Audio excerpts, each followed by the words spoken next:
Content বানায় কিন্তু view নাই, এইরকম কন্টেন্ট ক্রিয়েটরদের সংখ্যা কিন্তু অনেক বেশি। এবং এই ভিউ নাই এই রোগে আমিও অনেকদিন ভুগছি।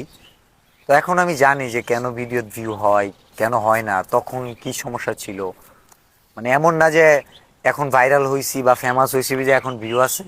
আচ্ছা, ভিউটা যখন নতুন নতুন হয়েছে তখন তো ভাইরাল ছিলাম না। ওই নতুন নতুন কিভাবে হয়েছে বা তখন খুব আগের থেকে কেন হয় নাই, তো এখন পুরো বিষয়টাই জানি। কারণ শর্টকাটে আগাই নেই তো। তো অনেকে জানে না যে কি কি কারণে ভিউ কম হয়। আপাতত মানে বেসিক যেটা যে কারণে আসলে ভিউ কম হয়, এই কারণগুলো আমি একটা ভিডিওতে বলেছিলাম পেজ গাইডলাইনের, আজকে আবার বলে দিচ্ছি।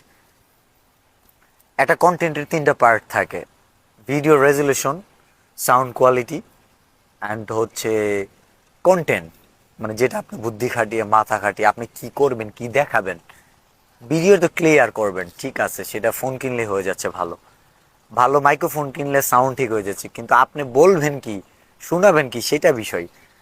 তো দুইটা জিনিস সহজেই পরিবর্তন করা যায় জাস্ট টাকা হলে: মাইক্রোফোন আর হচ্ছে গিয়া এই ডিভাইস, মানে সাউন্ড কোয়ালিটি আর ভিডিও রেজুলেশন। এই দুইটা হইলে অনেকটা আগায় যায়। কারণ এই দুইটা থেকেই অনেকে পিছিয়ে আছে। ফাইন্যান্সিয়াল যে ক্রাইসিসটা, মানুষের কিন্তু টাকার সমস্যা বড় সমস্যা।